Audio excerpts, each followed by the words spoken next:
भाविक हे जुनाट चांगले, भोळे भाविक हे जुनाट चांगले, होय तैसे केले भक्ती भावे, म्हणून चिंता नाही आम्हा दासा, नभ्यो गर्भवासा जन्म घेता, आपुलिया इच्छा करू गदारोळ, भोगू सर्व काळ सर्व सुखे, म्हणून चिंता नाही आम्हा दासा, नव्यो गर्भवासा जन्म घेता, तुका म्हणे आम्हा देवाचा सांगात,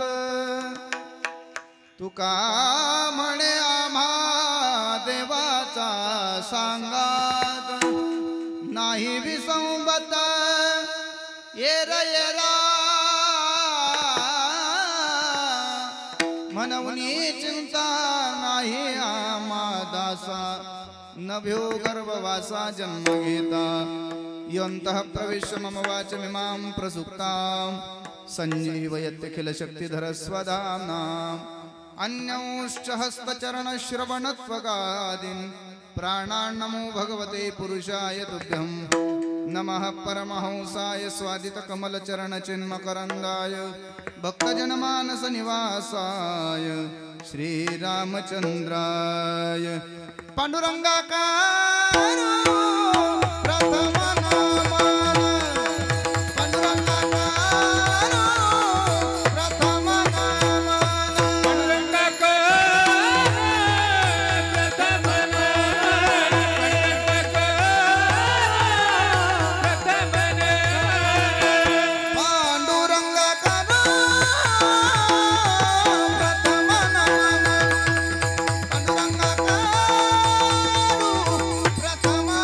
नामान, पांडुरंगाकारो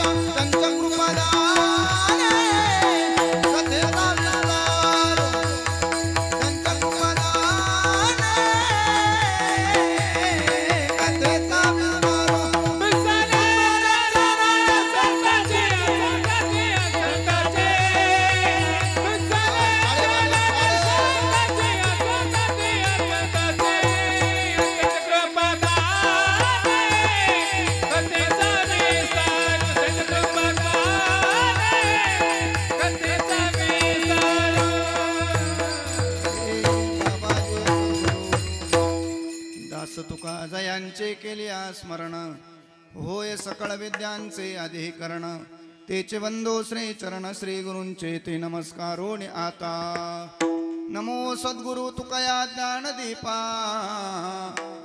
नमो सद्गुरु सच्चिदानंद रूपा, नमो सद्गुरु भक्त कल्याण मूर्ते, नमो सद्गुरु भास्करा पूर्ण कीर्ती, घ्यावी घ्यावी माझी सेवा, दीना दुर्बळाची देवा, दीना दुर्बळाची देवा, दीना दुर्बळाची देवा, घ्यावी घ्यावी माझी सेवा, दीना दुर्बळाची देवा, दीना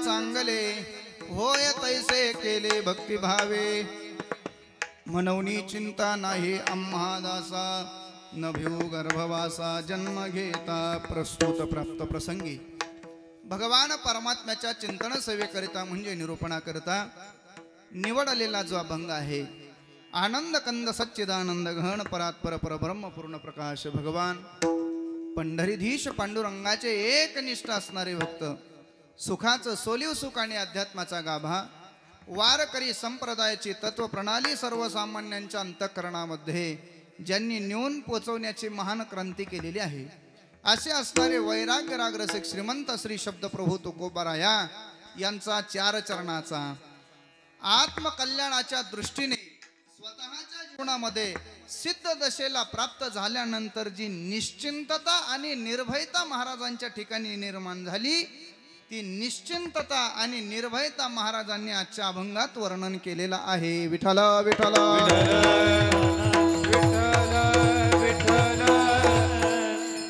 परमार्थाच्या दृष्टीने परमार्थामध्ये उत्तम फळ, परमार्थामध्ये उत्तम मिळालेलं फळ म्हणजे निर्भयता आहे. साधकाच्या अंतःकरणामध्ये निर्भयता आणि निश्चिंतता प्राप्त झाली की समजायचं आपला परमार्थ फळाला आलेला आहे. तुकोबारांनी आजच्या अभंगामध्ये त्या पद्धतीची निश्चिंतता आणि निर्भयता व्यक्त केलेली आहे. विठ्ठल विठ्ठल विठ्ठल विठ्ठल विठ्ठल. अभंगाच्या पहिल्या चरणामध्ये ज्याच्यामुळे निश्चिंत हा भाव प्राप्त झाला त्याचं वर्णन केलं. अभंगाच्या दुसऱ्या चरणामध्ये निर्भयता वर्णन केली. अभंगाच्या तिसऱ्या चरणामध्ये निर्भयता प्राप्त झाल्यानंतरचा अनुभव वर्णन केला आणि अभंगाच्या चौथ्या चरणामध्ये परमात्म्याच्या विषयी सत्पद भावना वर्णन केलेली आहे. विठ्ठल विठ्ठल विठ्ठल विठ्ठल विठ्ठल. अभंगातील चारही चरणाचा ठळक भाव तुमच्या समोर ठेवला. याचं कारण असं आहे, आता 9 वाजल्यानंतर जर अभंग नाही आपल्याकडून त्याचं चिंतन झालं तर माझ्या नावाला बाद लागू नये याच्याकरता ठळक बातम्या तुमच्या समोर मांडलेल्या आहेत. उरलेल्या वेळेमध्ये आता विस्तृतपणाने आपल्याला बोलता येईल तेवढं प्रयत्न करायचा आहे, कारण आपल्या कीर्तनाची वेळ आहे 7 ते 9 आणि आता जवळजवळ 8 पूर्ण झालेले आहेत. आता आपल्याकडे फक्त 1च तास उरला आणि त्या 1 तासामध्ये आबाळभर चिंतन आपल्याला करायचं आहे. ज्या तुकोबारायांच्या शब्दांचं जन्मोजन्मी चिंतन होणार नाही, सेवा पूर्ण होणार नाही, अशा शब्दांचं वर्णन आपल्याला 1च तासात बसवायचं असल्यामुळे तत्संबंधाने आपण चिंतन करणार आहोत. बरं, ते चिंतनही असं आहे, कुणी पांढरी 3 मध्ये गातंय तर कुणी पांढरी 4 मध्ये गातंय. या सगळ्यांचा भाव मनामध्ये घेऊन आणि मग ते चिंतन आपल्याला पूर्ण करायचं आहे. या ठिकाणी मोठा आनंद आहे.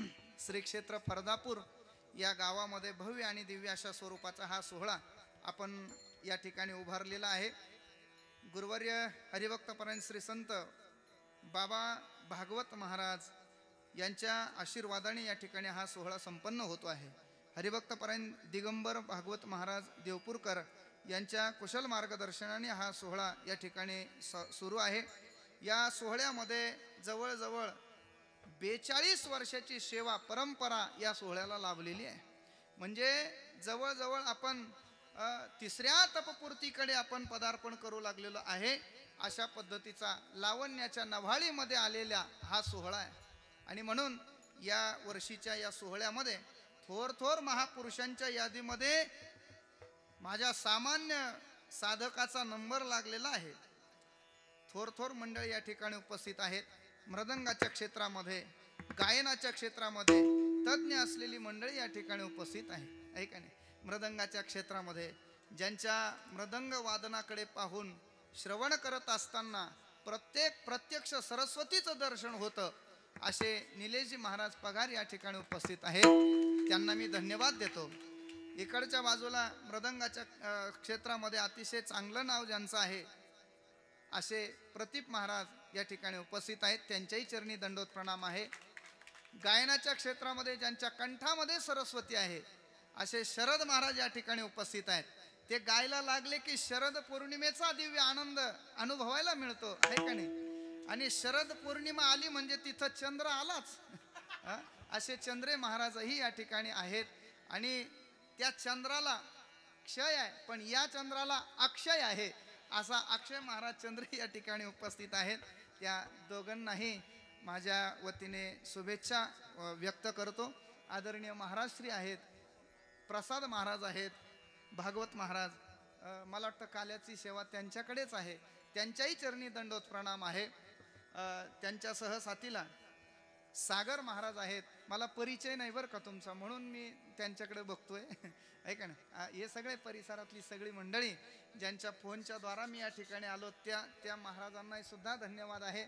ज्यांच्याकडे आमच्या भोजनाची व्यवस्था आहे त्यांनाही धन्यवाद देतो. एक मुलगा सुरक्षा खात्यामध्ये आहे आणि एक मुलगा म्हणजे तिकडे बॉर्डरवरती आहे. त्यांच्याच कृपेनं आपण सगळी स्वस्थ बसतो आहे.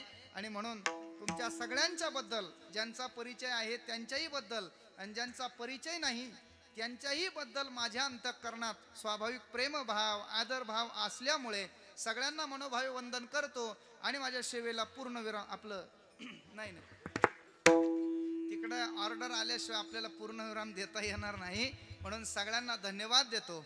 मस्तक हे पायावरी वार करे संतांचा, वार करे संतांचा, वार करे संतांचा. पायावरी वार करी संतांचा, वार करी संतांचा या वार करी. मस्तक हे पायावरी या वार करे संतांचा, या वार करे संतांचा, या वार करे संतांचा.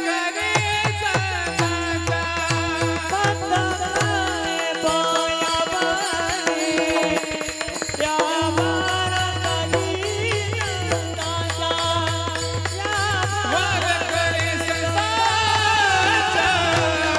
या वार करे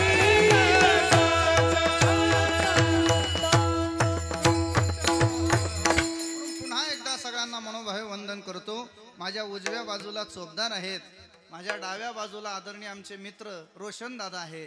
तुम्हा दोघांनाही धन्यवाद. विणेकरे महाराजांनाही धन्यवाद. ज्या आमच्या मुक्ताबाईनं पंचपदी केली तिलाही धन्यवाद. हे सगळे बाळ गोपाळ त्यांनाही धन्यवाद देतो. आता राहिले का कोणी? नाही ना, कोणी राहिलं? सिस्टीमवाले झाले ना. कॅमेरावाला राहिला का? बरोबर. तुला पण धन्यवाद. जे कीर्तन आलेले त्यांनाही धन्यवाद. जे पंक्तीच्या धोरणाने येणार आहेत त्यांनाही धन्यवाद देतो. आणि माझ्या अभंगाच्या संबंधाने बोलण्याचा प्रयत्न करतो. बघा, जगद्गुरु तुकोबारायचा हा गोड अभंग आहे. या अभंगामध्ये तुकोबारायांनी निश्चिंतता आणि निर्भयता व्यक्त केलेली आहे.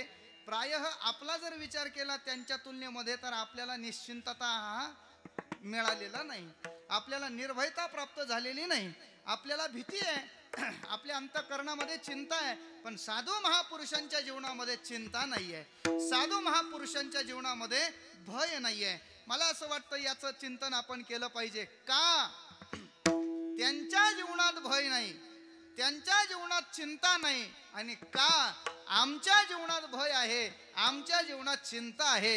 या काच उत्तर मिळालं की समजायचं 9 वाजलेले आहेत. विठ्ठल विठ्ठल विठ्ठल विठ्ठल विठ्ठल विठ्ठल. कारण इथं प्रश्न निर्माण का करायचा त्याचं कारण आहे आपल्या अभंगाच्या ध्रुवपदामध्ये म्हणून शब्द आलेला आहे. म्हणून म्हणजे इथं प्रश्न निर्माण करण्याकरता तो म्हणून शब्द आपल्याला पुरेसा आहे. म्हणून हा शब्द व्याकरणाच्या दृष्टीने त्याच्याकडे जर विचार केला, मनऊनी चिंता नाही, मनऊनी भय नाही, तर इथे प्रश्न निर्माण होतो. का म्हणून तुम्हाला भय नाही आणि का म्हणून तुम्हाला चिंता नाही, या प्रश्नाचं आपल्याला चिंतन करायचं आहे. विठ्ठल विठ्ठल विठ्ठल विठ्ठल. या जगाच्या पाठीवर अलौकिक साधू महापुरुष होऊन गेलेले आहेत. मला वाटतं जगाच्या संबंधाने त्यांची फार मोठे अगणित उपकार आपल्या जगावरती आहेत. म्हणून मी अनेक वेळेला मला प्रश्न पडतो, प्रसाद महाराज, या जगाच्या पाठीवर संत नसते तर काय झालं असतं? काय झालं असतं महाराज?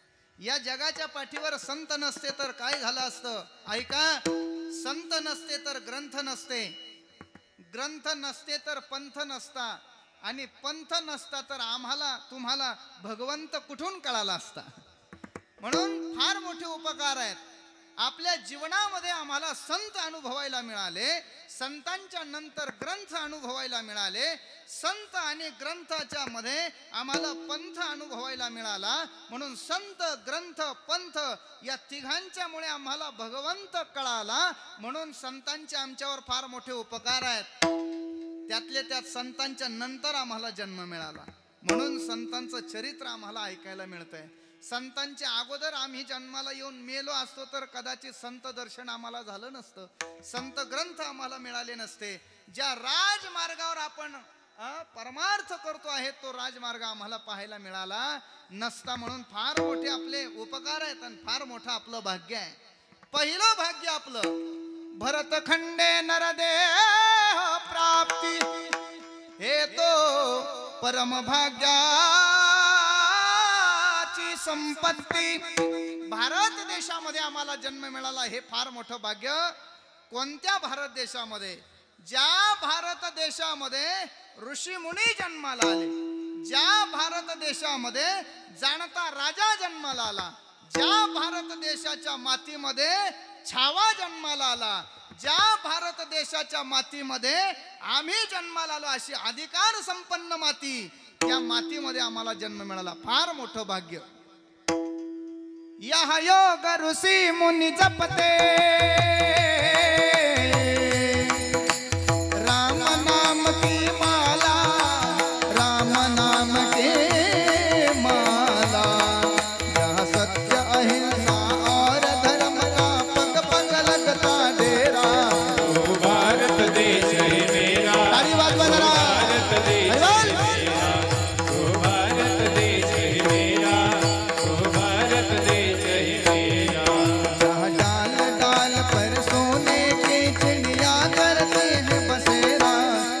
भारत देश है मेरा, भारत देश है मेरा, भारत देश है मेरा, भारत देश है मेरा. म्हणून अशा पवित्र मातीमध्ये आम्हाला जन्म मिळालेला आहे. ही भूमी म्हणजे सामान्य भूमी नाही, ही त्यागाची भूमी आहे, ही भक्तीची भूमी आहे.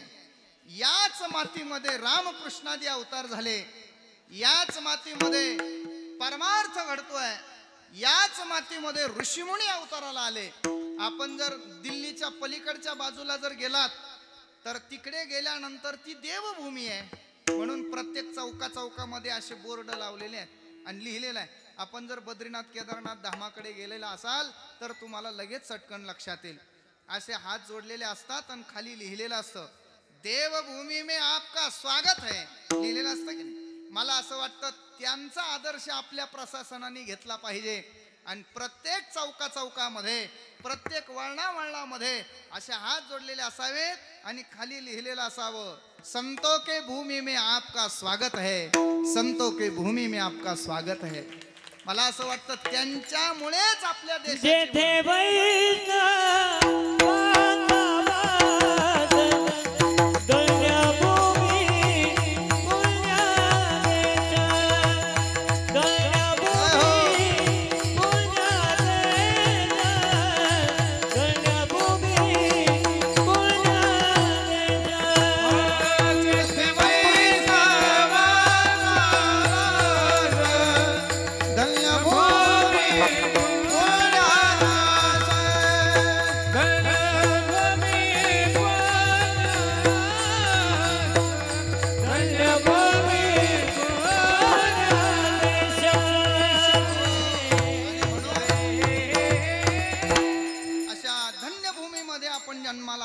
हे फार मोठं भाग्य. आणि म्हणून संतांच्या नंतर जन्माला आपल्याला मिळालेलं आहे हे फार मोठं भाग्य आहे. मला असं वाटतं असे संतांची ओळख करूनच माणसाने मरावं. विठ्ठल विठ्ठल सज्जनाच्या विचाराचं चिंतन करून माणसाने मेलं पाहिजे. बरोबर आहे की नाही? चांगल्या विचाराचं मंथन करून माणसाने मेलं पाहिजे. नाहीतर खाया पिया सुख से सोया नाहक जमाना खोया, कमल मुख राम भजन को दिया. संतांना ओळखलं पाहिजे, साधू महापुरुषांना ओळखलं पाहिजे. ध्यानात घ्या, त्यांना न जाणता माणसाने मारायचं नाही गड्या. म्हणून या जगाच्या पाठीवर संतांची ओळख करून घेणं मला वाटतं फार अवघड आहे. बरोबर आहे? सामान्य घरातली माणसं आपल्याला ओळखता येत नाही, तिथे संतांना कसं ओळखता येणार आहे? विठ्ठल विठ्ठल. म्हणून सामान्य दशेमध्ये जीवन जगत असलेले संत सामान्य दशेमध्ये जरी असले तरी सुद्धा त्यांना सामान्य म्हणून चालत नाही. का बरं? संत नवती जगा मानसाच्या सारिखे, संत नवती जगा मानसाच्या सारिखे, संत नवती जगा मानसाच्या सारिखे, संत नवती जगा मानसाच्या सारिखे.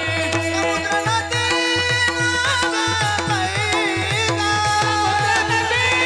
नावे पैदा, वचन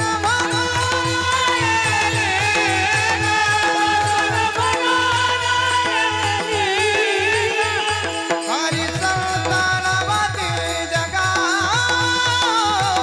मानसाच्या सारिखे.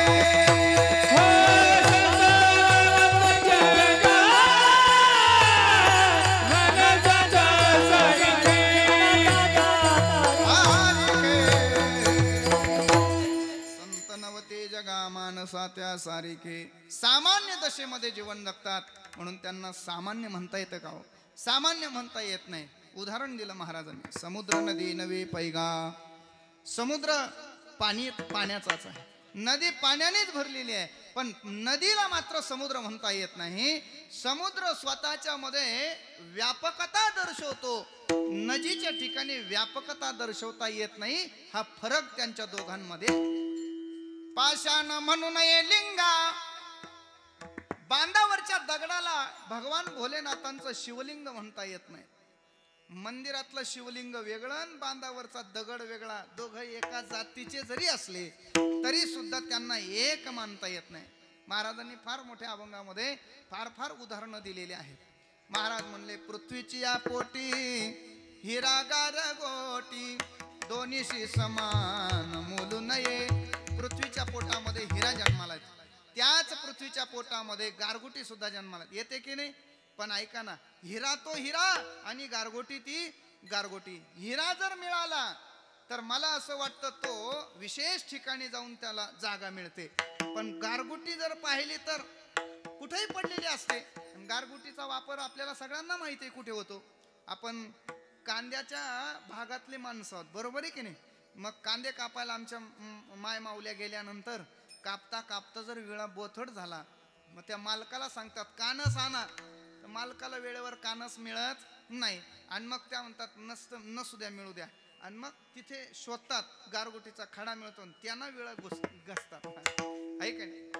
वास्तविक पाहता एकाच आईच्या पोटामध्ये जन्माला आलेला हिराई आहे आणि गारगोटी आहे, पण दोन्हीशी समान मोलू नये. हिरा हिरा आहे आणि गारगोटी गारगोटी आहे. लोक म्हणले, महाराज आम्हाला ते कळत नाही, दुसरं काहीतरी सांगा. तर तुकोबाराने सांगितलं, वरती बघा म्हटले. आणि मग वरती, तुम्ही नका पाहू वरती. मग वरती पाहिलं आणि तुकोबाराय म्हणले, आकाशाच्या पोटी चंद्र तारांगणे, दोन्हीशी समान मोलू नये. आकाशाच्या पोटामध्ये चंद्रही आहे आणि आकाशाच्या पोटीमध्ये तारांगणे सुद्धा आहेत. दोघांना सारखं मोल प्राप्त होत नाही. लक्षात घ्या. लोक म्हणले, महाराज खाली बघायला वेळ नाही आणि वर बघायला सुद्धा वेळ नाही, जरा आणखी मधलं सांगा.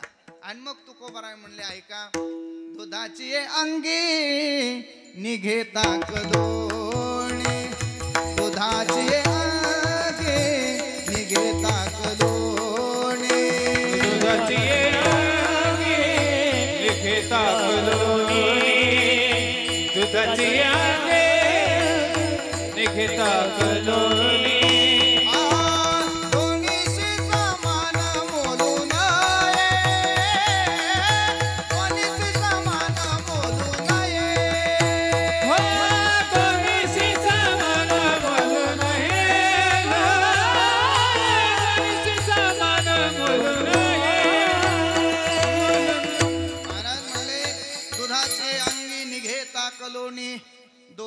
समान मोलू नये. दुधाच्या अंगामधून ताकही जन्माला येतं आणि त्याच दुधाच्या अंगामधून लोणी जन्माला येतं. पण दोघाचा भाव सारखा आहे का सांगा? दोघाचा भाव सारखा नाही. लोण्याचा भाव जर विचारला तर 500-600 रुपये किलो आहे आणि ताकाचा भाव जर विचारला तर आमच्या मावशा म्हणतात महाराज फुकट घेऊन जातात, ताकाचे काही पैसे नाही. ऐका नाही, म्हणजे दोघांचा भाव भिन्न भिन्न आहे. जन्माला एकाच आईच्या उदरातून पण दोघांचा भाव मात्र भिन्न आहे. महाराज म्हणले हे जर कळालं नाही तर पुढे ऐका. काय झालं आमच्या तिकडच्या एका गावामध्ये, नाही ते नाही म्हणणार मी, काळजी करू नका, ते आता गुळगुळीत झालेलं आहे. आमच्या भागामध्ये एक 80 वर्षाची जखड म्हातारी गेली म्हणजे यात्रेला नाही गेली बरं का, डायरेक्ट वरती गेली. गेली म्हणजे मेली, सोपं आहे का? मेली म्हणजे गीतेच्या भाषेत म्हणायचं ठरलं तर तद्धामम परमम मम, आहे का? ती मेल्यानंतर मग घरातले सगळे एकत्रित आले, नाकाला कापूस लावून पाहिला, कापूस काही उडेना, मग सगळे रडायला लागले. तर कुणीतरी लेकीला फोन केला, म्हातारीच्या लेकीला कळाल्यावर लेकही धावत पळत आली, उशाजवळ बसली, लेक रडायला लागली. रडणं पाहून सुनबाईला असं वाटलं आपणही रडलं पाहिजे. आपण जर रडलं नाही तर शेजारचे पाजारचे पाहुणे रावळे आपल्याला नाव ठेवतील, बरोबर आहे की नाही? आणि मग लेकीचं रडणं पाहून सुनबाई सुद्धा पायाच्या जवळ बसली म्हातारीच्या आणि रडायला लागली. आता ती कशी रडायला लागली हे काय मी तुम्हाला सांगत नाही. सासूसाठी रडे चुना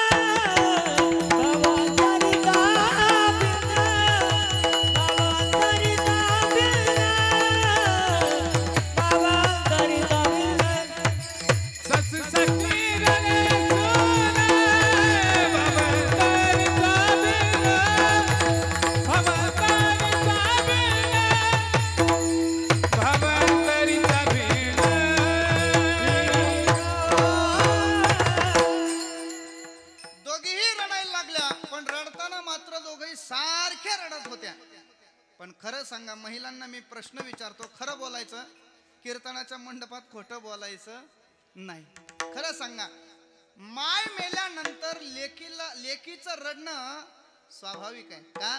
कारण तिच्या जीवनातलं माहेरचं माहेर पण नष्ट झालेलं आहे. ती रडते ते खरं आहे, पण पायाजवळ बसलेली सुनबाई मोठ्याने गाणं म्हणून रडते.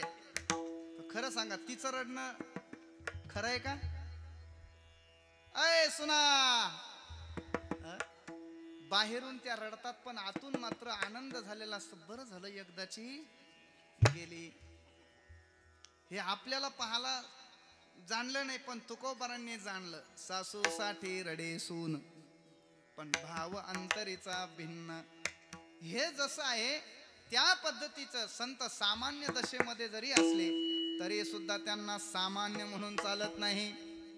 दोन गोष्टीची तुलना आपल्याला करायची आहे. जगाच्या पाठीवर प्रत्येक वस्तूचं मूल्यमापन होत असतं बरं का. कोणती वस्तू घ्या, प्रत्येक वस्तूचं मूल्यमापन होतं. आज मात्र मूल्यमापन आपल्याला करायचं कुणाचं? एक संतांचं आणि सामान्य जीवाचं. विठ्ठला विठ्ठला विठ्ठला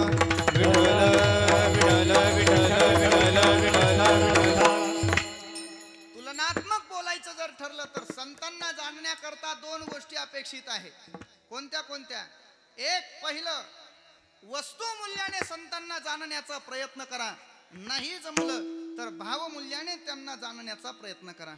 आता वस्तुमूल्य काय आणि भावमूल्य काय हे अगोदर जाणून घ्या, म्हणजे पुढचं आपल्याला लक्षात येईल. वस्तुमूल्य काय आहे आणि भावमूल्य काय आहे. वस्तू ही वस्तू असते. वस्तूच्या ठिकाणी असलेली जी भावना आहे त्याला भावनिक मूल्य असं म्हणतात. म्हणजे थोडक्यात या मृदंगाकडे वस्तुभावाने जर पाहिलं तर ते तुम्हाला लाकूड दिसेल, पण त्याच मृदंगाकडे भावनिक मूल्याने जर पाहिलं तर त्याच्यामध्ये तुम्हाला नाद ब्रह्माचा आविष्कार होईल. आणखी सांगू, वस्तुमूल्याने माय माऊल्यांच्याकडे पाहिलं तर बाई दिसेल, पण त्यांच्याकडे वस्तुमूल्यांच्या ऐवजी जर भावनिक मूल्याने जर पाहिलं तर त्या बाईमध्ये तुम्हाला जन्माला घालणारी आई दिसेल. हे त्यातलं भावनिक मूल्य आहे. बरोबर आहे की? आणखी तुम्हाला सांगतो बघा, उदाहरण सांगतो म्हणजे आपल्याला पटेल. एकदा महात्मा गांधी ट्रेननी प्रवास करत होते. ट्रेननी म्हणजे रे, ट्रेननी म्हणजे रेल्वे, हा रेल्वे म्हणजे आपल्या मामाच्या गावाला जाणारी आगीन गाडी आहे का नाही. त्यावेळी आता आता ट्रेन कसं म्हणायचं, आता लाईटवर चालणारी म्हणून, पण त्यावेळेला आगीन गाडीच म्हणायचे आहे का नाही. ती आग गाडी म्हणजे कोळसा फेकल्यानंतरच ती चालायची, अशी ती आग गाडी. मग त्या रेल्वेमध्ये महात्मा गांधी बसले होते. गाडी अशी भरधाव वेगाने धावत होती. धावता धावता वाऱ्याची झुळूक आली. गांधीजींच्या डोक्यावर टोपी होती, ती टोपी अशी खाली पडली. खाली पडल्यानंतर त्या गाडीमध्ये अशी व्यवस्था आहे बघा, काही आपत्कालीन घटना घडली तर गाडी थांबवण्याची व्यवस्था असते, बरोबर आहे ना चोपदार. गाडी थांबवण्याची व्यवस्था असते. काय असतं, साखळी असते आहे का नाही. काही अडचण आली की गाडी थांबवायची, त्याच्याकरता साखळी ओढावी लागते. बरं, विनाकारण साखळी ओढून चालत नाही. काही आपत्कालीन घटना घडली, काही अडचण आली तरच. आणि मग महात्मा गांधीजींची टोपी पडल्यामुळे गांधीजींनी साखळी ओढली, गाडी जागेवर थांबली. थांबल्यामुळे महात्माजी उतरले, आपल्या डोक्यावरची टोपी खाली पडलेली उचलली, डोक्यात घातली, पुन्हा आपल्या सीटवर येऊन बसले.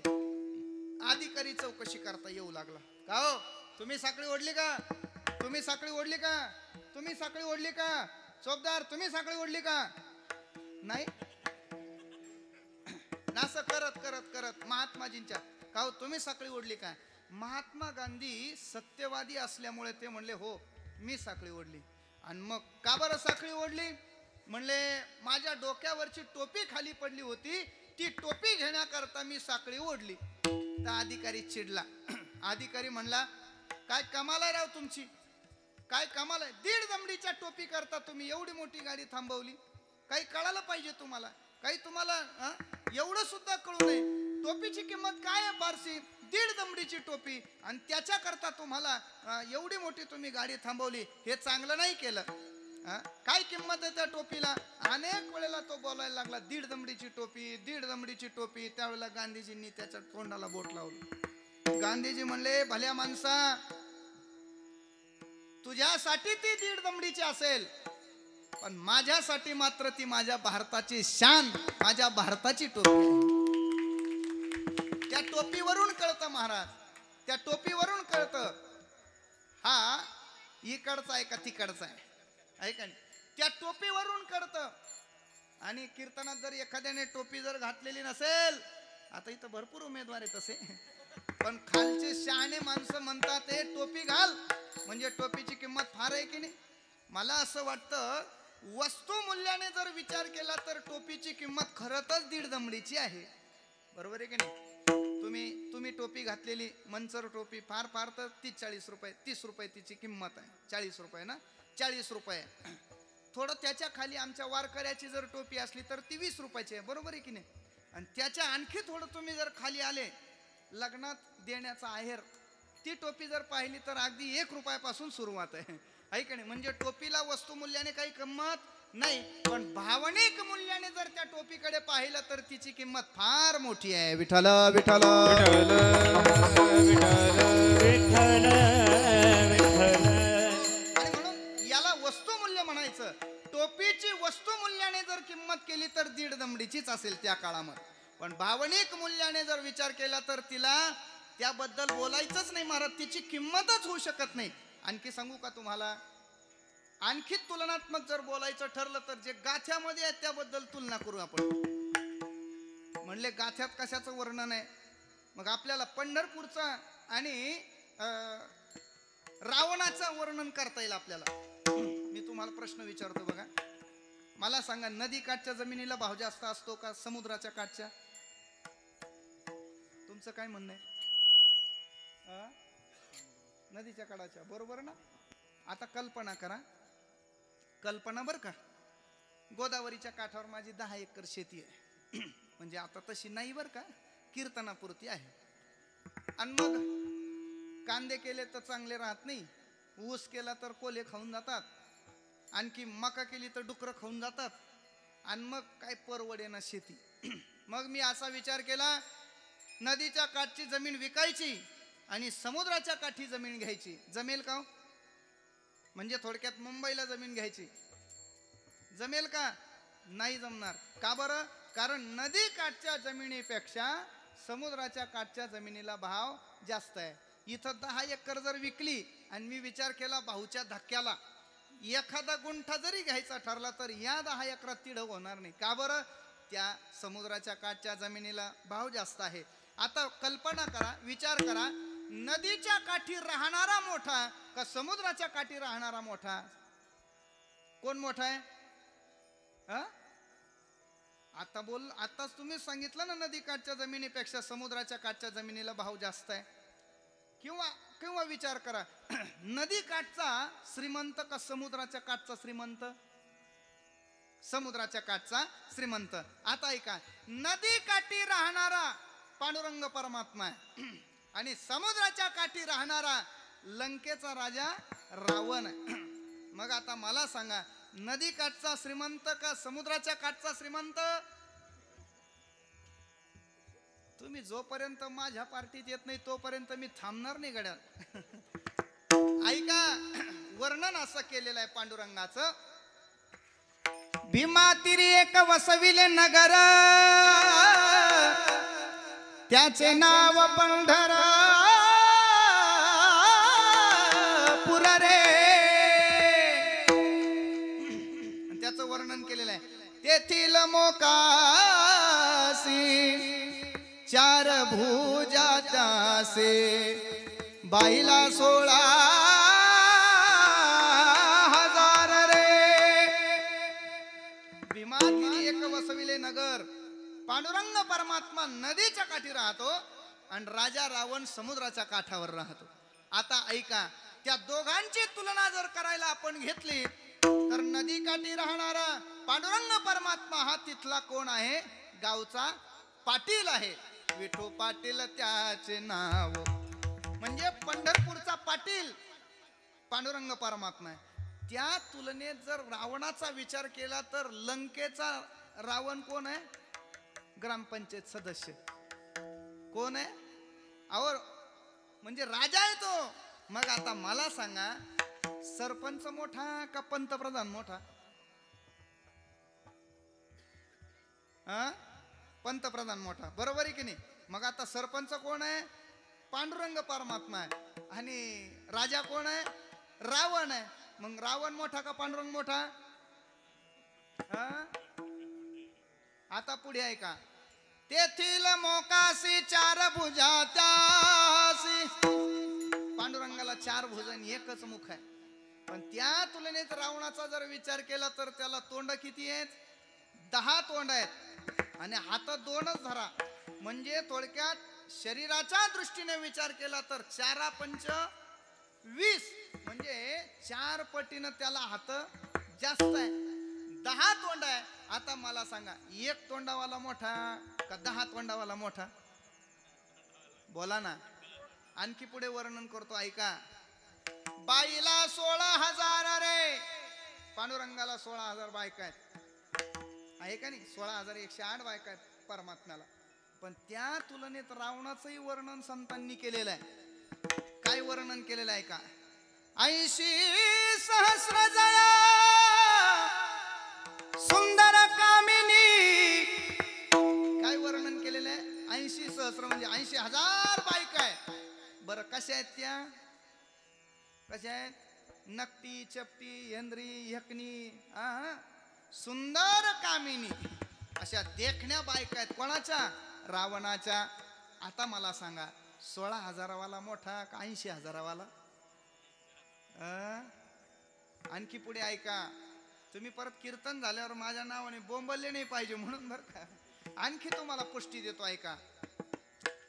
पांडुरंगाच्या वारीला आम्ही गेल्यानंतर त्या दूध पंढरीच्या पुढे निघाले का सांगोला फाटा लागतो आणि त्या सांगोल्या फाट्यावर गेले की आमचे वारकरी प्रसन्न होतात. 15 दिवस 20 दिवस चालून प्रसन्न होतात आणि ते अभंग म्हणतात. जळजळीत सोन सळा, कळस दिसतो स्वज्वळा. म्हणजे थोडक्यात पांडुरंगाचा कळस वारकऱ्याला कसा दिसतो? सोन्याचा दिसतो. म्हणजे पांडुरंगाच्या मंदिराचा कळस कशाचा आहे? लोखंडाचा, बरोबर ना? कशाचा आहे? सोन्याचा.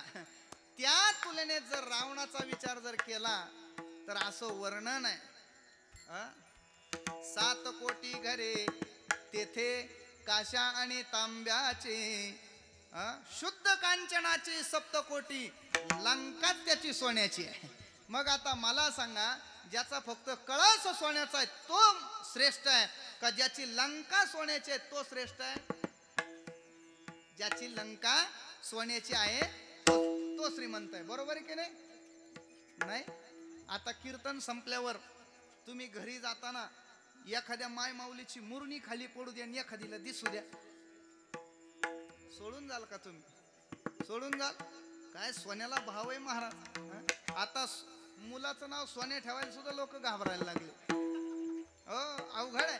मग मला सांगा, ज्याचा कळस फक्त सोन्याचा आहे तो श्रीमंत आहे का ज्याची लंका सोन्याची आहे तो श्रीमंत? बरोबर आहे ना?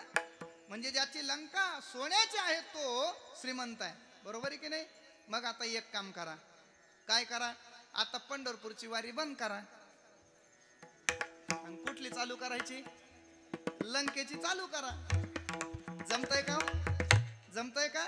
अजिबात जमत नाही. ऐका, वस्तू मूल्याने लंकेची व्यवस्था जरी चांगली असली पण भावमूल्याने जर बघायचं ठरलं तर पंढरपूर श्रेष्ठ आहे. विठ्ठला विठ्ठला विठ्ठला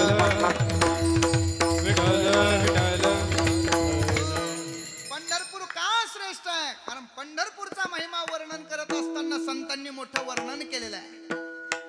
पहिले नवते चराचर, पहिले नवते चराचर, पहिले नवते चराचर, पहिले नवते चराचर. तेव्हा होते पंढरपूर,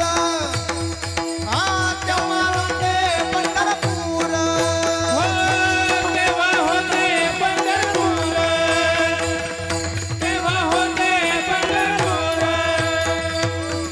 महाराज म्हणतात जेव्हा चराचर नव्हतं, सृष्टी नव्हती, तेव्हा होते पंढरपूर. अनादी असलेली पंढरपूर क्षेत्र आहे. पहिले नवते गोदा गंगा, तेव्हा होती चंद्रभागा. एक सांगू तुम्हाला, जेव्हा वैकुंठ नगरी भगवान परमात्म्याने स्वतःला राहण्याकरता रचली, त्या वैकुंठ निर्माण करण्याच्याही अगोदर पंढरपुराची नगरी होती. म्हणून असं वर्णन आलेलं आहे, आधी रचिली पंढरी मग वैकुंठ नगरी, मग वैकुंठ नगरी. आधी रचिले पंढरे, मग वैकुंठ नगरे, मग वैकुंठ नगरे. आता तुमच्या लक्षात आलं वस्तुमूल्य काय आणि भावनिक मूल्य काय. वस्तुमूल्याने पंढरपूरकडे पाहिलं तर त्याचा महिमा कळणार नाही, पण भावनिक मूल्याने जर पाहिलं तर पंढरपूरचा महिमा कळतो. तसं साधू महापुरुषांच्याकडे पाहत असताना वस्तुमूल्याने पाहिलं तर त्यांचा महिमा कळणार नाही. त्याच्याकरता भावनिक मूल्याने पाहिलं पाहिजे. साधू महापुरुषांचं वस्तुमूल्य काय आहे? तुकोबारांचं वस्तुमूल्य काय आहे? तुकोबारांनी स्वतःच्या मुखाने आपलं वस्तुमूल्य वर्णन केलं. तुकोबाराय म्हणतात, ऐका आमचं वस्तुमूल्य. आम्ही सदैव सुडाके कवळी येतात सुडाके, जाऊ बुडती पुत्री घर राखिती. आम्ही सदैव चोरटे, कवळीत चोरटे, हो जाऊ बुडते, पुत्री घर राखिते. आम्ही सदैव सुडके आम्ही सदैव सुडके, कवळी येतात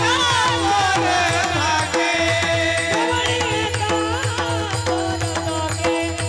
जाऊ पुढती विके पुत्री घर राखीती, जाऊ पुढती विके पुत्री घर राखीती. हो जाऊ बुडते भिके, पुत्री घर राखिते, जाऊ बुडते भिके, पुत्री घर राखिते.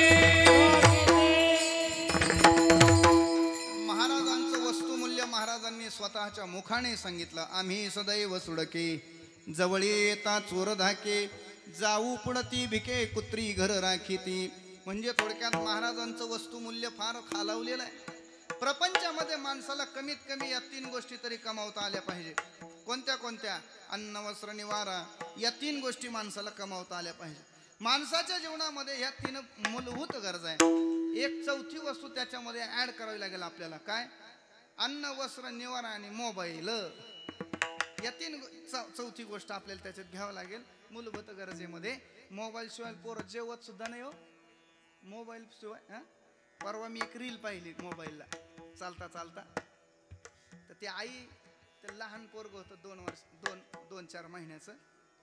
चल बाळा जेवून घे, चल बाळा जेवून घे. ती अशी त्याच्या मागे ताट घेऊन पळ. मी जेवणार नाही अजिबात. लहान पोरांचं पाहिलेलं आहे तुम्ही. अजिबात जेवणार नाही. ती म्हणले का बरं जेवणार नाही? हे घे तुला मोबाईल, मग जेवण कर. तो म्हणला हां मग आता जेवतो. एका हातात मोबाईल दिला आणि एका हातात ते जेवायला लागलं. तर सासू बसली होती तिची, म्हणजे पोराची आजी बसली होती. पोराची आजी बोलायला लागली, काय बाईला नवलपरी मुलगा झाला म्हणे, मोबाईल शिवाय जेवत नाही पोरग. असे कुठे संस्कार देत असतात का पोरांना? काय घाणेरडं वळण लावलं. सुनबाई म्हणली उगा गप्प बसा, माझं पोरग मोबाईल शिवाय जेवत नाही. पण तुमच्या पोराचं बघा, तुमच्या पोराला मोबाईल शिवाय काय कमाल आहे महाराज. अन्न, वस्त्र, निवारा या 3 गोष्टी माणसाजवळ माणसाला कमावता आल्या पाहिजे. हे पुरुषार्थ आहे. पैसा माणसाला कमावता आला पाहिजे. धनवंता लागी सर्व मान्यता आहे जगी. त्याला मान्यता आहे. माणसाला जीवन जगण्याकरता या सगळ्या 3ही गोष्टी कमावता आल्या पाहिजे. पण तुकोबारांचं वस्तुमूल्य जर पाहिलं तर तुकोबारांकडे पैसा नाही, तुकोबारांकडे अन्न नाहीये खाण्याकरता. पाहुणे घरासी आजी आले ऋषिकेशी, काय करू उपचार, काय करू उपचार, कोप मोडती दर्जार.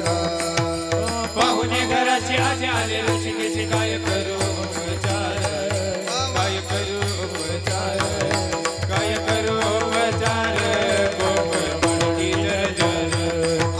दरदरीत पाण्या माझी रांधियला कन्या, दरदरीत पाण्या माझ्या रांधियल्या कन्या, दरदरीत पाण्या माझी रांधियल्या कन्या, माझ्या रांधियल्या कन्या, दरदरीत पाण्या माझी रांधियल्या कन्या. काय करू उपचार, काय करू उपचार, काय करू उपचार, खूप मोडती दर्जार. दरदरीत पाण्या माझ्या रांधियल्या उपचार, काय करू उपचार, काय करू उपचार, कोप मोडती दर्जार. तुकोबारांचं वस्तुमूल्य हे आहे, खायलाच काही नाही महाराज. देवालाच नैवेद्य द्यायला तुकोबारांकडे काही नाही. आणि मग असं म्हणावं लागेल, पौर्णिमेचा चंद्र बघायचा असेल तर बाहेर जाऊन वरती पाहण्याची गरज नाही आमच्या तुकोबाला. मग घरातूनच कोणत्याही कोपऱ्यातून वर पाहिलं का चंद्र दिसतो. म्हणजे तुकोबारांचं घरच चंद्रमुळी आहे. ऐका, केळीवर नारळी आणि चुलीवर हरळी असा ज्यांचा प्रपंच आहे ते तुकोबाराय आहेत. आणि मग वस्तुमूल्याने तुकोबारांची किंमत आम्हाला नाही. पण त्याच तुकोबारांची भावनिक महिमा जर वर्णन केला तर काय गोड वर्णन केलेलं आहे. जया पूजले आदरे पांडुरंगे, विमानस्थ केले प्रयाण प्रसंगे, तनुमानवी दिव्य रूपीच केले, न त्यागितीये दिव्य लोकास नेले. या श्लोकाचं ट्रान्सलेशन निळोबारांनी आरतीमध्ये केलं. प्रयाण काळी देवे विमान पाठविले,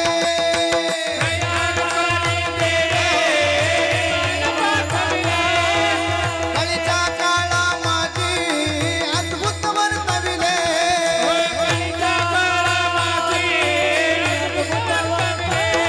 हे मानव देहा घेवोनी निज धामा गेले.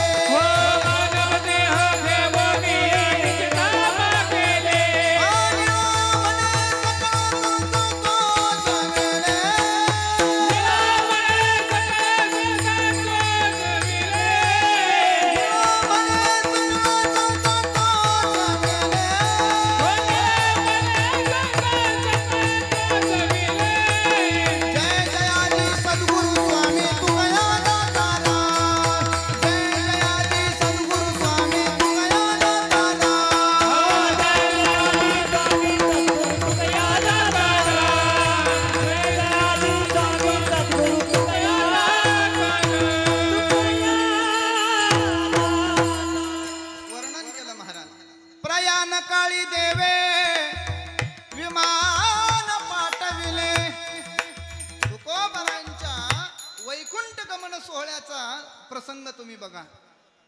हो, ज्या वेळेला तुकोबाराय मृत्यू लोकामध्ये अवतार घेऊ लागले त्यावेळेला देवाला वचन देऊनच मृत्यू लोकाचा स्वीकार केला. देवा, मृत्यू लोकामध्ये गेल्यानंतर माझं अवतार कार्य संपताना तुम्ही स्वतः मला नेण्याकरता आले पाहिजे. हट्ट करतायत देवाला. जशी व्यवहारामध्ये एखादी लेक आपल्या बापाला हट्ट करते की नाही, असा हट्ट तुकोबाराय आपल्या देवाला करतायत. लग्नाच्या मंडपामध्ये एक शेवटचा कार्यक्रम असतो बघा, तुमचा विशेष कार्यक्रम असतो रडण्याचा. आणि मग ती लेक अनेकांच्या गळ्यात पडून रडत असते. तिला माहेर सोडायचं असतं आणि सासर स्वीकारायचं असतं. माहेरचे सगळे सोडावे लागतात आणि सासरचा एक पकडावा लागतो.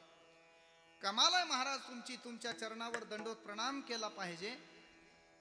फक्त एका सेकंदामध्ये फक्त बापाने म्हणायचं इदम न मम आणि नवऱ्याने म्हणायचं मम, एवढ्या 2 अक्षरानेच तिचं जीवन बदलून जातं महाराज. माहेरचं सगळं त्यागावं लागतं आणि सासरच्यांना आहे तसं स्वीकारावं लागतं. म्हणून विशाल अंतःकरणाची माय आहे, ध्यानात ठेवा. आणि मग ती रडते. मावशीच्या गळ्यात पडते, मामीच्या गळ्यात पडते, मामाच्या गळ्यात पडते, मामीच्या गळ्यात पडते, काका काकी सगळ्यांच्या गळ्यात पडून रडत असते. रडता रडता आई समोर येते तर आईच्याही गळ्यात पडून रडत असते. तिला काहीतरी सांगायचं असतं पण शब्द फुटत नाही. आईच्या गळ्यात पडून रडताना आईलाही सांगावं वाटतं पण आईला सांगण्याची इच्छा होत नाही. पण आईच्या गळ्यात पडून रडत असताना कुणीतरी एका तत्वाला ती शोधत असते. त्या तत्वाचं नाव आहे बाप. आतापर्यंत आईचं वर्णन करणारे खूप काही कवी होऊन गेले पण बापाच्या बद्दल कुणी केलं नाही, ही शोकांतिक आहे. आईच्या बद्दल भरपूर काही बोलले माणसं. साने गुरुजी तर एवढे सुंदर बोलले. साने गुरुजी म्हणले आईचे उपकार सामान्य जीवनातून माझे उत्तीर्ण करता येणार नाही मला. का बरं? कारण आईचे उपकार फार मोठे आहेत. म्हणून हात जोडले ना आईला म्हणाले हे माय भो तुझे मी हेडीन पांग सारे, हे माय भो तुझे मी हेडीन पांग सारे, आणि नारतीला हे चंद्र सूर्य तारे.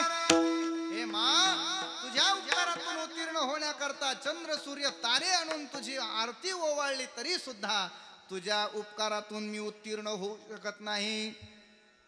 पण त्या तुलनेत बापाचेही काकणभर उपकार आपल्यासाठी जास्त आहेत. पण बापाच्या बद्दल कुणी बोललं नाही. विठ्ठल विठ्ठल विठ्ठल.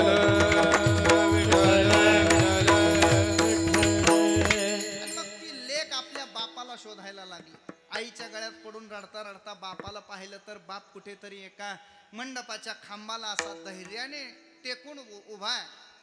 रडावं वाटतं बापाला पण रडता येत नाही. बाप आपल्या जीवनामध्ये 2 वेळेला रडतो महाराज. कोणत्या वेळेला? ज्या वेळेला त्याचे मायबाप मारतात त्यावेळेला, आणि दुसऱ्या वेळेला आपल्या जन्माला घातलेली लेक आहे ती ज्या वेळेला सासरी नांदण्याकरता जाते ना त्यावेळेला बापाच्या डोळ्यात टचकन पाणी येतं, ध्यानात ठेवा. आणि मग खांबाला टेकलेला बाप पोरीनं पाहिलं, अलगद जन्माला घालणाऱ्या आईला बाजूला केलं आणि धाव घेतले आपल्या बापाकडे. बापाच्या गळ्यात पडून रडू लागली. ज्याप्रमाणे एखादं वासरू आपल्या आईला पाहिल्यानंतर धाव घेत की नाही, त्या पद्धतीने लेकीनं बापाकडे धाव घेतली. बापाला आलिंगन दिलं आणि रडायला लागली. तर रडताना काय कमाल महाराज, बापाने डोक्यावर हात ठेवला. वात्सल्य प्रेमाने बाप कुरवाळू लागला. त्यावेळेला पोरीनं बोलायला सुरुवात केली. काय कमाल आहे. जे आईला सांगावं असं वाटलं नाही ते बापाला सांगू लागले. बाबा मला सासरी पाठवू नका बाबा. का बरं तुला सासरी पाठवायचं नाही? बाबा मी सासरी गेल्यानंतर मला माझी आई बघायला मिळणार नाही बाबा, मला करमणार नाही तिकडे, मला नका पाठवू बाबा. बाप म्हणतो अगं पोरी असं चालणार नाही. तुझ्या लग्नाकरता मी सावकाराचे पाय पकडलेले आहेत, त्याच्याकडून कर्ज काढलेलं आहे. कशा करता? तू सासरी सुखाने नांदण्याकरता. पण बाबा मला करमणार नाही बाबा, मला नका पाठवू तिकडं. त्यावेळेला बाप म्हणतो चालणार नाही, पोरगी म्हणते मी जाणार नाही. तर शेवटी इथवर येतं. बाप म्हणतो तुला जावं लागेल बरं का, काही झालं तरी तुला इथे थांबता येणार नाही. आणि मग शेवटी पोरगी म्हणते बाबा ठीक आहे मी जायला तयार आहे, पण एक माझी अट आहे, एक माझी इच्छा आहे. काय इच्छा आहे म्हणले, आज मी गेल्यानंतर उद्या तुम्ही मला घेण्याकरता स्वतः आले पाहिजे. तुम्ही म्हणाल मामाला पाठवतो आणि काकाला पाठवतो, जमणार नाही, तुम्ही स्वतः आले पाहिजे. बापाने सांगितलं अगं वेडी, तुला सासरी करमणार नाही हे खरं, मला काही इथं करमणार आहे का? तू उद्याची गोष्ट करते, आजच संध्याकाळच्या मुक्कामी गाडीनं तुझ्या घरी मी येतो बघ तुला न्यायला. हे वचन जशी लेक बापाकडे घेते ना, त्या पद्धतीने तुकोबारा आज आपल्या बाप रूपी देवाकडे वचन घेतात. देवा, माझं अवतार कार्य संपल्यानंतर तुम्ही स्वतः मला नेण्याकरता आले पाहिजे. तुम्ही म्हणाल गरुडाला पाठवतो, चालणार नाही. तुम्ही म्हणाल रुक्मिणीला पाठवतो, चालणार नाही. देवा तुम्ही आले पाहिजे, तुम्ही आले पाहिजे. काय कमाल, तुकोबारांच्या अवतार कार्य संपुष्टात आलं आणि तुकोबारा देवाची आठवण करायला लागले. देवा, माझं अवतार कार्य संपलेलं आहे, आता तुम्ही मला नेण्याकरता आलं पाहिजे. तुकोबाराला नेण्याकरता देव येत नाही, उशीर झाला. म्हणून तुकोबारा चिंता करू लागले, काय मी उद्धार पाविल, काही कृपा करील नारायण, ऐसे तुम्ही सांगा संत जन, करा समाधान चित्त माझे, कै खंड येईल कर्म, कै खंड येईल कर्म. तुकोबारा वर्णन करू लागले, तुकोबारा बोलायला लागले, काय मी उद्धार पावेल, परमात्मा मला नेण्याकरता येत नाही. आणि मग येणाऱ्या जाणाऱ्या वाटसरूला तुकोबारा वेड्यासारखं विचारू लागले, पुसावेची हीच हेची वाटे, जे जे भेटे तयासी, देव कृपा करील मज, काय लाज राखील. आणि मग पंढरपूरच्या वारीला जाणाऱ्या संतांच्याही चरणाजवळ आपलं पत्र देतात महाराज. तुम्ही सनकाधिक संत, मनविता कृपावंत, एवढा करा उपकार,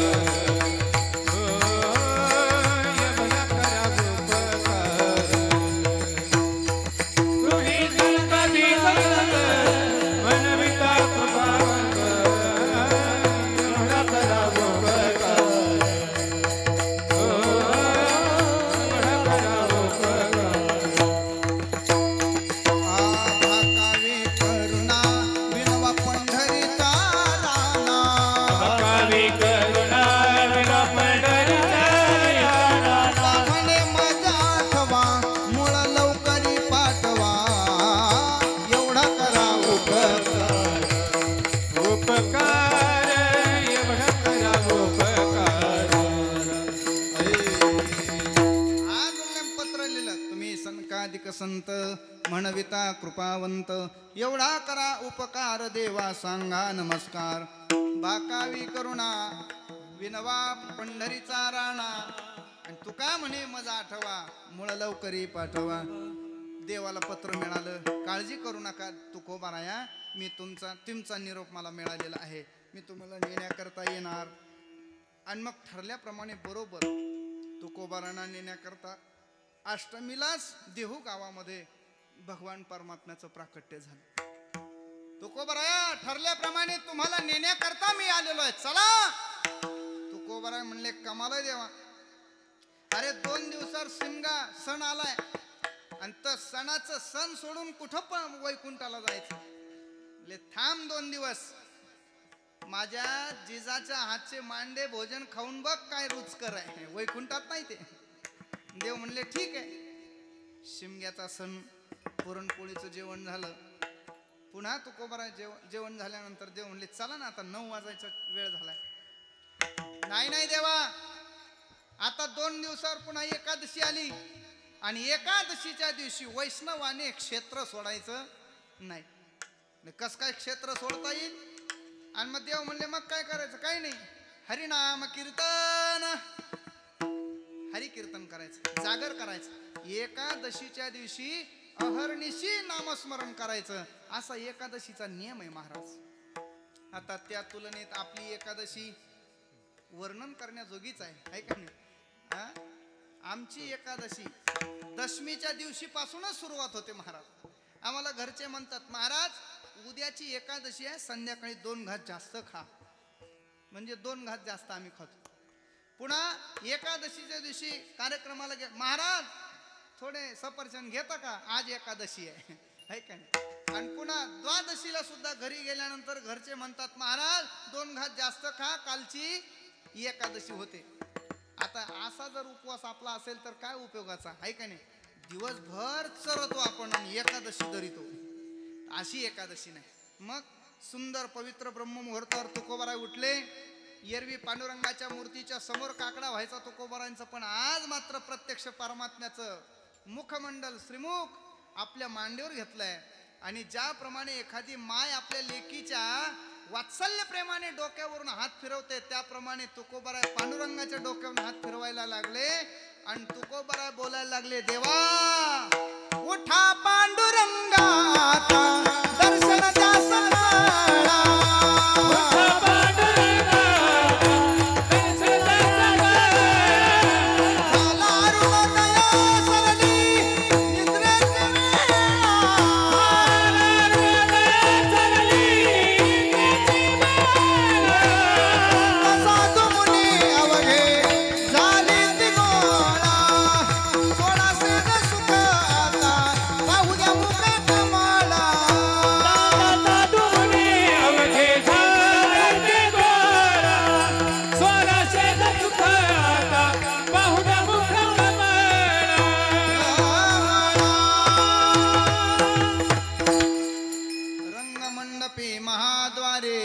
झाले सिदाटे मनवूत विळरूप पहावया दृष्टी. काकण्याचा क्रम किती सुंदर आहे बघा. अगोदर संत जागे झाले, संतांनी देवाला जाग केलं आणि देवाला आणि संतांना पाहण्याकरता मग संत जगाला जाग करतात. विठ्ठल विठ्ठल विठ्ठल. उठा उठा साधू संत साधा आपुले हित, आज येईल हा नरदेह मग कैचा भगवंत उठोनी वेगसी. अगोदर संत जागे होऊन संतांना जाग करतात आणि मग संत देवाला जागे करतात. आणि मग देव जागे झाल्यानंतर मग जगाकडे उठा सकळ जन उठले नारायण. उठा सकळ जन उठले नारायण.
जागर झाला आणि मग पुन्हा सूर्योदयाच्या समयी द्वादशीचे पारणं सुटले आणि पुन्हा तुकोबाराला देव म्हणायला लागले, चला की आता एकादशी झाली, द्वादशी तिथी लागली, आता चला वाढ वेळ झाला उभा पांडुरंग वैकुंठा श्रीरंग बोलावितो.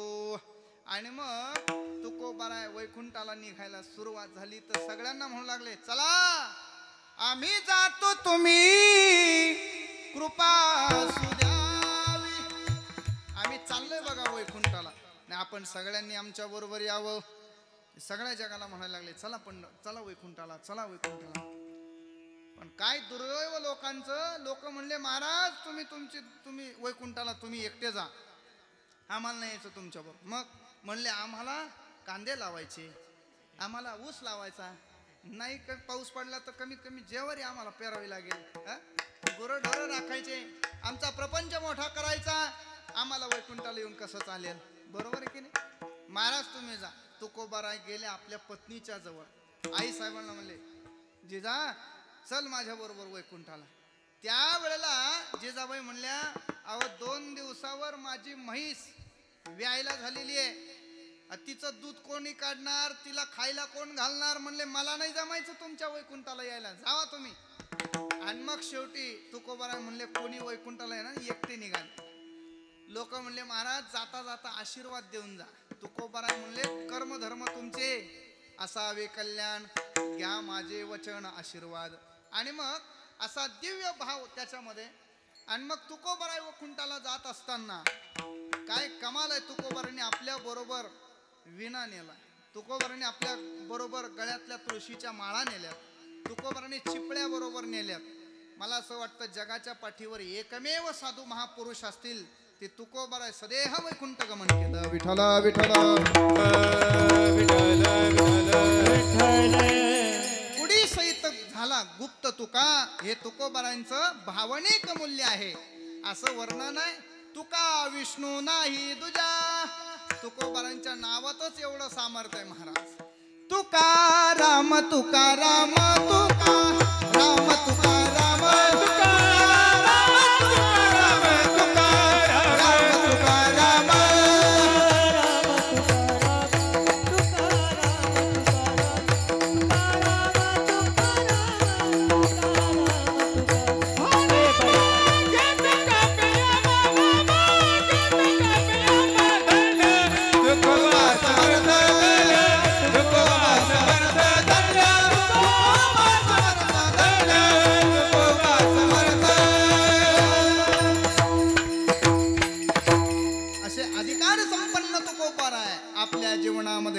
निश्चिंतता व्यक्त करतात, निर्भयता व्यक्त करतात. तर प्रश्न निर्माण होतो. तुकोबाराय म्हणतात ना, मनवनी चिंता नाही मादासा.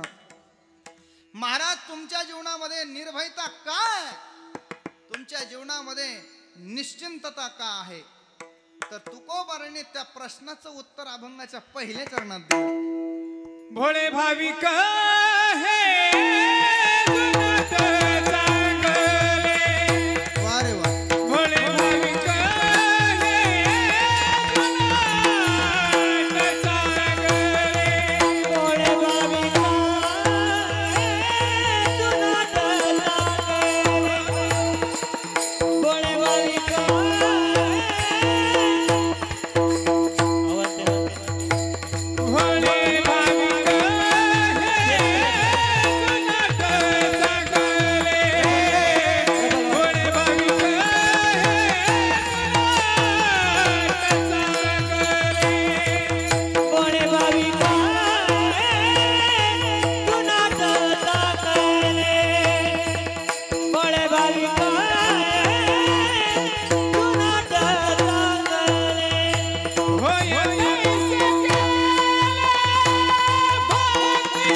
तुकोबारायांच्या प्रश्नाचं उत्तर सांगितलं.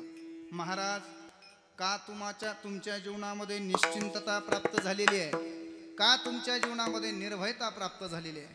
प्रायः जगाचा जर विचार केला तर सगळ्यांना चिंता आहे, सगळ्यांना भय आहे, बरोबर आहे की नाही? प्रत्येकाला चिंता आहे. कुणाला कशाची चिंता, कुणाला कशाची चिंता, कुणाला कशाची चिंता. पण एका गोष्टीची चिंता सर्वांना आहे. कशाची? आता सध्या तुम्हाला एक चिंता आहे, मी सांगू का कशाची आहे का? आता हे कधी जय विठ्ठल करतो बुवा याची चिंता आहे सगळ्यांना. पण प्रत्येकाला चिंता आहे बरं. नित्य उठवून या खावयाची चिंता, खाण्याची चिंता सगळ्यांना आहे. बरं, ज्याला काहीच नाही खायला त्याला चिंता ठीक आहे, पण ज्याच्याकडे भरपूर आहे त्याला कशाला पाहिजे चिंता? पण त्याला सुद्धा चिंता आहे. का चिंता आहे ऐका. ज्याच्याकडे काहीच नाही त्याला काय खावं याची चिंता आहे, आणि ज्याच्याकडे भरपूर आहे त्याला काय खावं याची चिंता आहे. ऐका, काय कमाल. गरीबाला चिंता, श्रीमंताला चिंता, सगळ्यांना चिंता आहे. ज्याची डायरी रिकामी त्यालाही चिंता, आणि ज्याची भरलेली आहे त्यालाही चिंता. म्हणजे सगळे चिंतेनं ग्रासलेलेच आहेत. आम्ही ज्या वेळेला संत जगनाडे महाराज सुदुंबरे तिथे चातुर्मासाला संस्था सुटल्यावर आम्ही गेलो, तर तिथे फळ्यावर असा श्लोक लिहिला होता, सुभाषित होतो.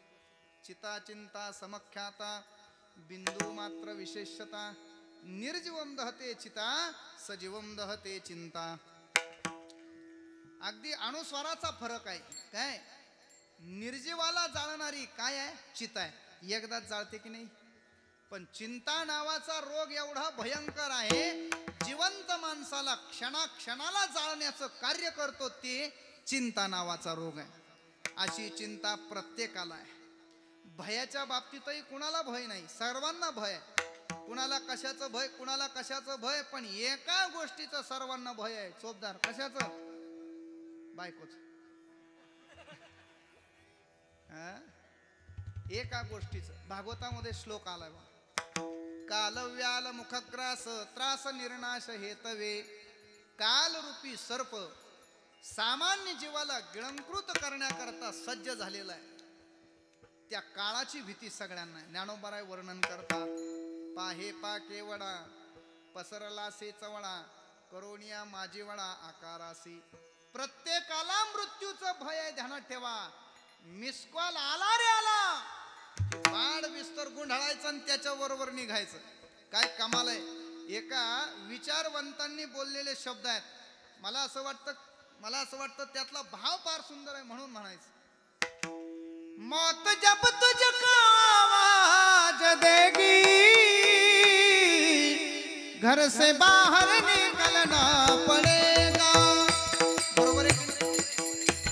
जिंदगी एक किराए का घर है, एक न एक दिन बदलना पड़ेगा. सांझ के बाद होगा सवेरा, देखना है अगर दिल सुनहरा. पाँव फूलों पे रखने से पहले तुझको कांटों पे चलना पड़ेगा. म्हणजे थोडक्यात त्या मृत्यूचा भय प्रत्येकाला आहे, पण त्या तुलनेत विचार जर केला तर तुकोबाराय म्हणतात, मनवनी चिंता नाही. आम्हाला चिंता नाही, आम्हाला भय नाही. तर विचारलं महाराज का तुम्हाला भय नाही? तुकोबाराय म्हणतात, आम्ही त्या परमात्म्याला आपलंसं केलेलं आहे. होय तैसे केले भक्तिभावे. कोणत्या परमात्म्याला? तर त्याला 3 विशेषण दिलेले. जो भोळा आहे, जो जुनाट आहे आणि चांगला आहे, अशा परमात्म्याला आम्ही आपलंसं केलेलं आहे. मला वाटतं हरी आला हाता मग काहीची भय चिंता, भोळे भाविक हे जुनाट चांगले. 4 विशेषणांनी वर्णन करून त्या परमात्म्याला संबोधन, अशा परमात्म्याला आम्ही आपलंसं केलं. म्हणून चिंता नाही, म्हणून भय नाही. भोळा कोणाला म्हणायचं माहितीये? ज्याला स्वतःच्या बुद्धी चालवता येत नाही आणि दुसऱ्याने काही सांगितलं तर तेही कळत नाही, त्याला भोळं म्हणायचं. कमीत कमी माणसाला आपल्याला काहीच कळत नाही हे तरी कळालं पाहिजे. तुम्हाला कळतंय ना? आपल्याला काहीच कळत नाही हे तरी कमीत कमी कळालं पाहिजे. पण काही लोक असे आहेत, त्यांना तेही कळत नाही. म्हणून ऐका, भोळा त्या मी लहानपणी भोळा होतो बरं का निलेश महाराज. लहानपणी मी कसा होतो पोरानो, लहानपणी मी भोळा होतो. आणि मग आमच्या घरी पाच सहा पोरं, आम्ही चुलत भाऊ असे सगळे 5-6 मुलं होतो लहान लहान. मग असे कामं वाटून दिलेले. जुना काळ तुम्हाला चांगला आठवतो आहे का नाही. लहान आपण एकत्र असताना कामं असे वाटून दिलेले असायचे. कोणी गायांचं शेण काढायचं, कोणी गायाला खाऊ घालायचं, कोणी गायांच्या धारा काढायचं, कोणी झाडायचं, हे सगळे कामं. आता मी सगळ्यात लहान असल्यामुळं मला काहीच काम नव्हतं महाराज. आणि मग कुणाकडे शेण काढायचं, कुणी आमकं धमकं तमकं. माझा एक मोठा भाऊ आला, तो म्हणला, ए माद्या. आता पूर्वी असंच म्हणायचे बरं का, किती चांगलं नाव ठेवा तुम्ही. ते उद्धट नावाने बोलायचे. राहुल असलं की बरोबर आहे की नाही, राहुल असलं की रावल्या, प्रदीप असलं की आहे का नाही, तुकाराम असलं की नाही, त्यांच्याकडे नाही बरं का. तुकाराम असलं की, सकाराम असलं की, केशव असलं की, माधव असलं की. तोंडावर तरी नका म्हणू राव मला, काय कमाल आहे. आणि आवाज दिला त्याने. आवाज दिल्यानंतर इकडे म्हणले, एक काम कर, तेवढं गायचं शेण काढ ना. आता मी भोळा होतो लहानपणी. मग भोळा असल्यामुळे मी त्याला म्हणलं, काढतो पण मला काय देशील. तो म्हणला, हे बघ तुला एक चॉकलेट देतो मी, तेवढं शेण काढून घे. मी ते चॉकलेट घेतलं आणि शेण काढून घेतलं. का बरं? कारण मी कसा होतो तेव्हा, भोळा होतो. आता मी भोळा नाही बरं. आता त्याला माझ्या पाया पडायला लावतो, पड पाया आहे का नाही. भोळा त्याला. आता देव काय भोळा म्हणायचा का? देवाचा भोळेपणा पाहायचा ठरलं तर त्याने ही सृष्टी निर्माण केली तर काय भिन्न भिन्न महाराज. हो, त्याची चतुराई इथेच दिसून येते. नाम तुम्हारा पालनहारा, कब तेरा दर्शन होगा, जिसकी रचना इतनी सुंदर, वो कितना सुंदर होगा, वो कितना सुंदर होगा. भगवान परमात्मा भोळा आहे असं म्हणावं तर त्याची चतुराई आपल्याला पाहता येते. तुकोबारांनी वर्णन केलेलं आहे. चतुरा तो शिरोमणी, गुणलावण्याची खाणी, मुकुटा सकळा म्हणे, धन्य तोची विठोबा. मग नेमकं भोळा आहे असं म्हणावं का चतुर आहे असं म्हणावं.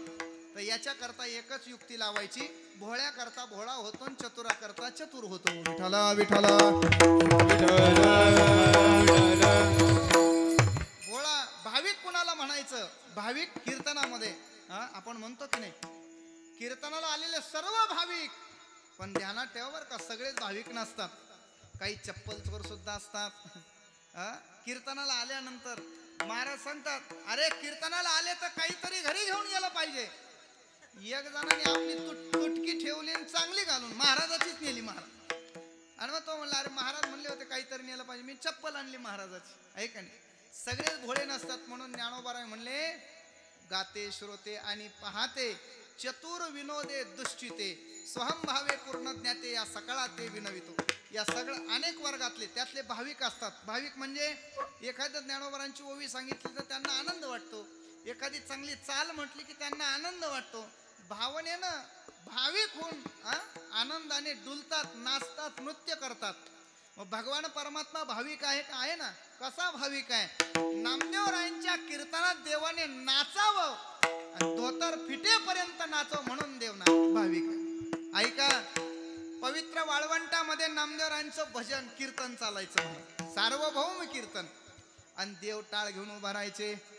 नामदेव कीर्तन करी, पुढे देवनाचे पांडुरंग.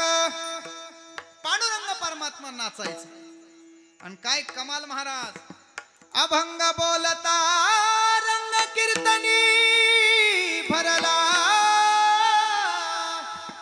प्रेमाचे निछंदे विठू नाचू लागला. परमात्मा नृत्य करू लागले, नाचू लागले. काय कमाल झाली आहे का. नाचता नाचता देवाचा गळा पितांबर, देवाचा गळा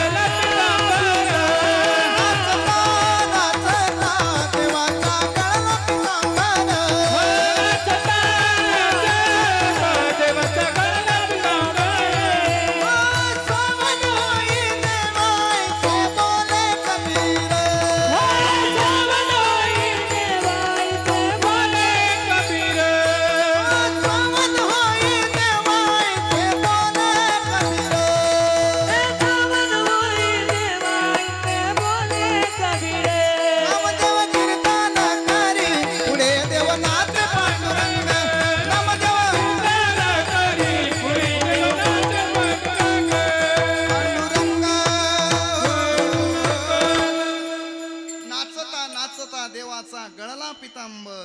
आणि मग कबीर महाराजांनी सावध केलं, देवा सावध होई देवा, ऐसे बोले कबीर.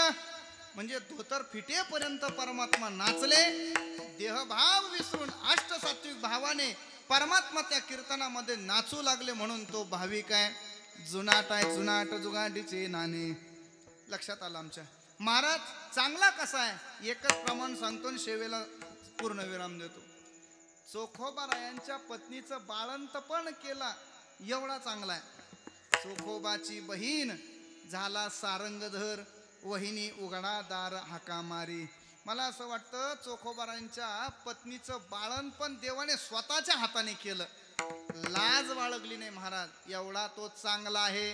म्हणून असा चांगला परमात्मा होय तैसे केले भक्ती भावे, म्हणून चिंता नाही आम्हा दासा, नभ्यो गर्भवासा जन्म घेता. महाराज चिंता गेली, भय गेलं आणि आनंद शिल्लक राहिला. मग आनंद शिल्लक राहिला म्हणून आता पुढील जीवन तुम्ही कसं घालवणार. तुकोबाराय म्हणले, आता फक्त सर्व भोग सर्व काळ भोगायचे, याच्यापेक्षा पलीकडे वेगळं काही करायचं नाही. आणि ते भोग आपल्या स्वतःच्या इच्छेनं भोगायचे. आपुलिया इच्छा करू गदारोळ, भोगू सर्व काळ सर्व सुखे. तुकोबारांना साधकांनी प्रश्न विचारला, महाराज सर्व काळ सर्व सुख भोगण्याकरता एक नियम लागू होतो बघा. कोणता नियम लागू होतो? आनंद उपभोगण्याकरता, सर्व काळ सर्व सुख भोगण्याकरता परमात्म्याची उपस्थिती शिवाय आनंद उपभोगता येत नाही.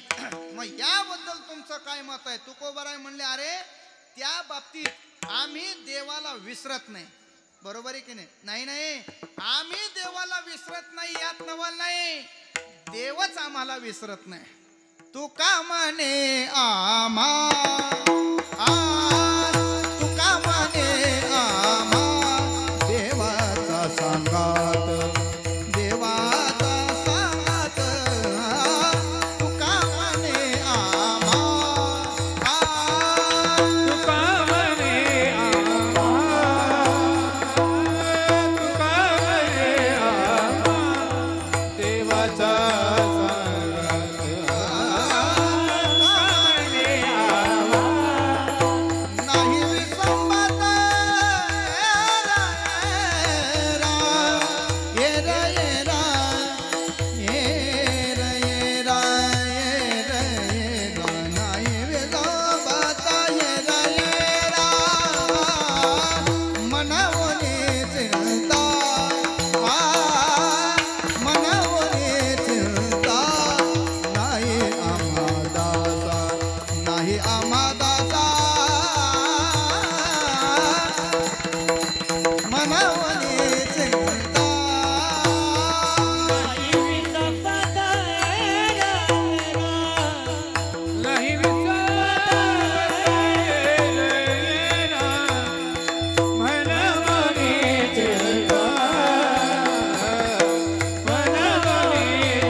अंतःकरणामध्ये निश्चिंतता हा भाव प्रगट झाला, निर्भयता हा भाव प्रगट झाला. तीच निश्चिंतता आणि तेच निर्भयता आमच्याही अंतःकरणामध्ये प्रगट व्हायला हवी. याच्याकरता भोळे भाविक हे जुनाट चांगले, होय तैसे केले भक्तिभावे. भक्तिभावाने तोही आमचा सखा झाला पाहिजे, आमचा झाला पाहिजे. आमचा झाल्यानंतर आम्हालाही चिंता राहणार नाही आणि आम्हालाही भय राहणार नाही. अशा अर्थाचा गोड चिंतनी अभंग आपण सेवेकरिता निवडलेला होता. तत्संबंधाने आपण एक तास सव्वा तास आपण त्यावर चिंतन केलेलं आहे. वाकुड एकी नीट देव जाणे, भगवंताच्या कृपेने साधू संतांच्या आशीर्वादाने श्री संत बाबा भागवत महाराज यांच्या कृपा प्रसादाने श्री हरिभक्त परायण दिगंबर भागवत महाराज देवपूरकर यांच्या कुशल मार्गदर्शनाने या ठिकाणी सोहळा संपन्न होत लागलेला आहे. त्यामध्ये उत्तर भागामध्ये असलेली ही सेवा माझ्या वाट्याला आलेली होती. वाकुडी की नीट देव जाणे आपण ती सेवा सुपूर्त केलेली आहे. या कीर्तनाकरता उपस्थित असलेले सगळे गंधर्व मंडळी या ठिकाणी आहेत. त्यांच्या सगळ्यांच्या चरणी दंडोत प्रणाम करतो. उपस्थित मातृवर्ग पितृवर्ग तुम्हाला सगळ्यांना धन्यवाद देतो.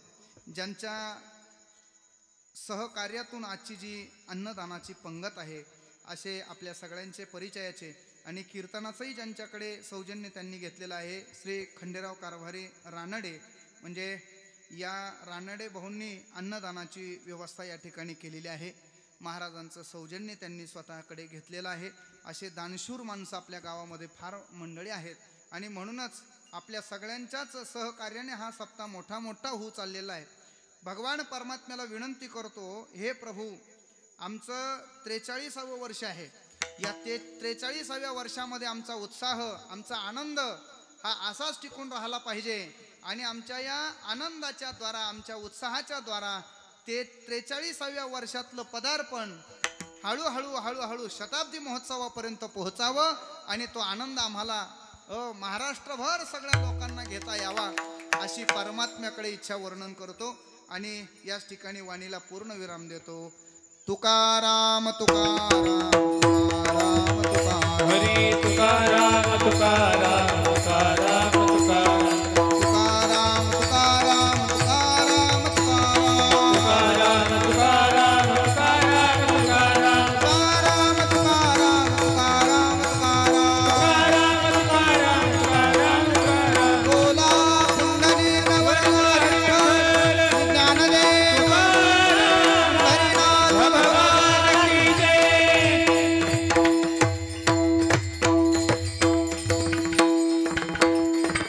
विठ्ठल जय जय विठ्ठल. जय जय विठ्ठल जय जय विठ्ठल. बोलिलेले पुरे